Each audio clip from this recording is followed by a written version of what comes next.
Followers of my channel know that I'm a big lover of Hasselblad cameras, of which I own several, both old analog cameras as well as some of their most recently extremely capable mirrorless cameras. But recently I got a really great deal on Fujifilm's GFX100RF rangefinder style camera and a medium format camera. A deal I couldn't resist, as I like the style of this camera and have heard many positive things about it. This is my first impressions on this camera after owning it for only short of 2 weeks. So let's get on with it.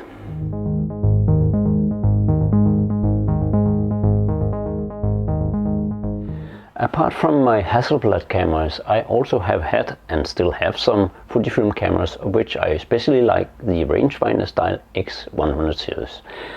The GFX100RF falls in the same category, apart from not being a real rangefinder, just having the style of such a camera. But there's a huge difference between the X100 APS-C sized sensor cameras and this camera.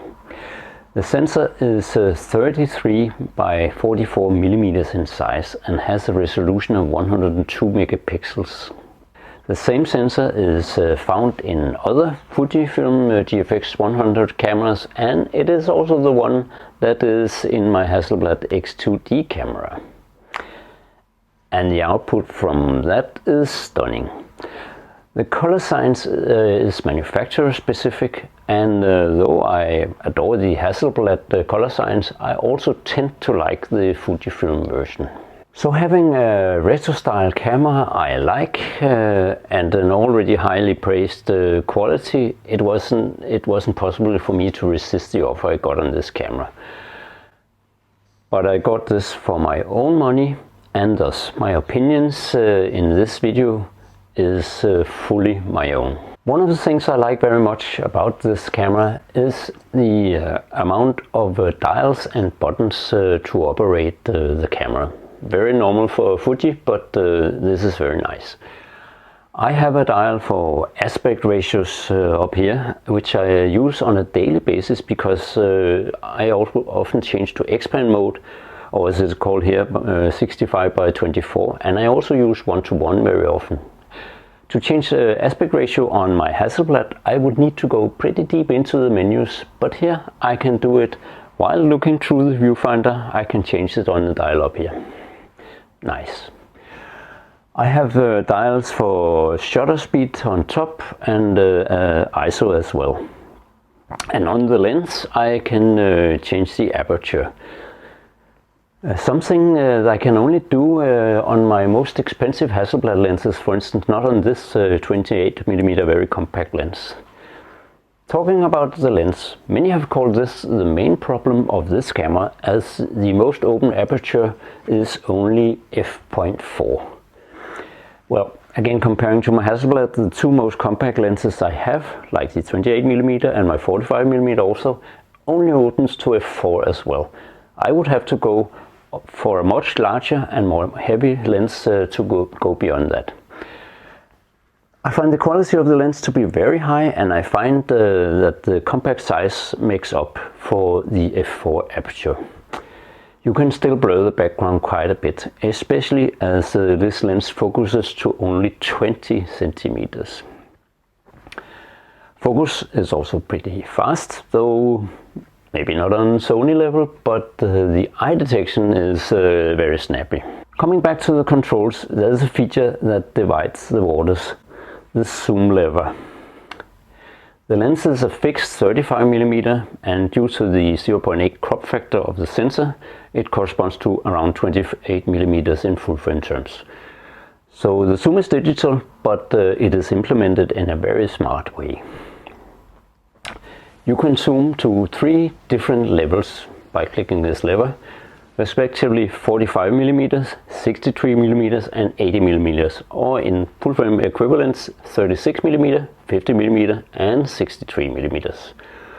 Of course you lose resolution, but even on 80mm you still have 20 megapixels left.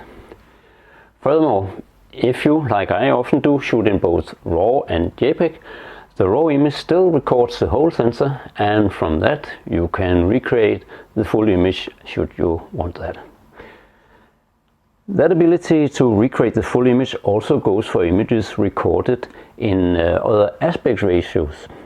And by the way, you can combine digital zooming with shooting in a different aspect ratio from the sensor's 4:3. Another thing I like about the controls on the camera is that many of them have multiple functions. The front lever can be pushed to either side, giving two different functions. But as that wasn't enough, you can long press it at either side to have two further functions. And then there is even a central button you can press, resulting in a total of 5 functions from this lever and button in a total. Even the ring around the lens can work in several ways. If you are in manual focus, it naturally sets focus, but when in autofocus, you can set it to choose a film simulation, of which there is a large number. Or you can set it to control white balance, or if you wish so, to have no functionality at all. As usual with a Fujifilm camera, almost all controls are highly customizable, which is very nice, although it sets you off on a very steep learning curve once you get the camera. But when you have all this programmed into finger muscle memory, it's such a pleasure to be able to control nearly everything without having to delve deep into menus. Talking of menus, I find that this is one of the weak points of Fujifilm's cameras. And this camera is no exception. Of course, it stems from the fact that there is so much to control and so much functionality in their cameras and in this camera, that it is hard to avoid some complexity. But in this respect, I find that Hasselblad are far better than any other brand to make a user-friendly interface. Another thing that has been criticized is the lack of any kind of image stabilization. That be lens-based or in-body image stabilization.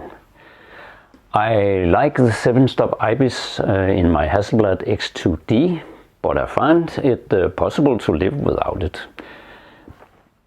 Your mileage may vary, but I have shot with this camera at a 1/10 of a second and still gotten pin-sharp images. On the Hasselblad I have shot at 1/4 of a second and got sharp images. But I can understand the design decision by Fuji to go without the IBIS.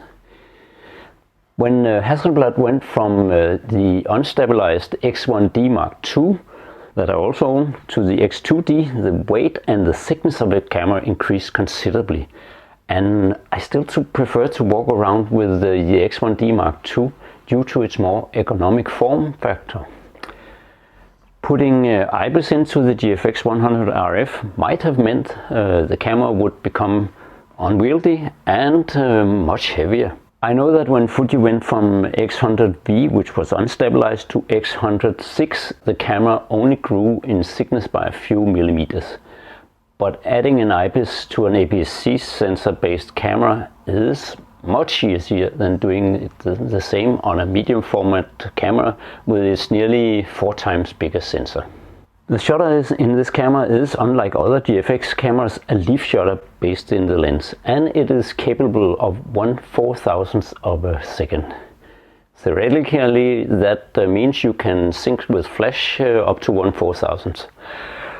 But seems to be a limitation I don't understand, so sync might be limited to 1/2000th of a second. I have to investigate that further.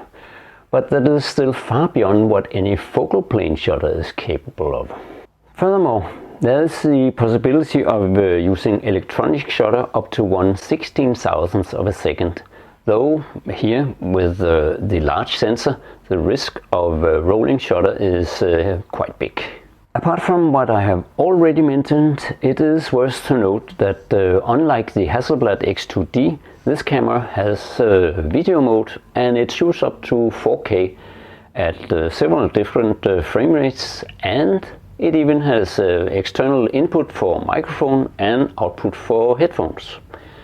And in video mode you can utilize digital image stabilization. One last thing I have noted is that like the X100 series, this camera has a built-in ND filter of 4 stops.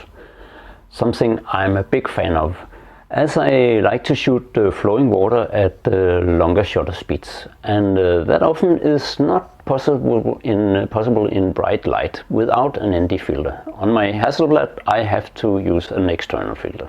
Concluding, my overall first impression can be said in one word, in capital letters: awesome. As mentioned, there are some minor flaws, of which the lack of image stabilization probably is the worst, but none of them are deal breakers, for me at least. If you see it differently, please leave a comment below.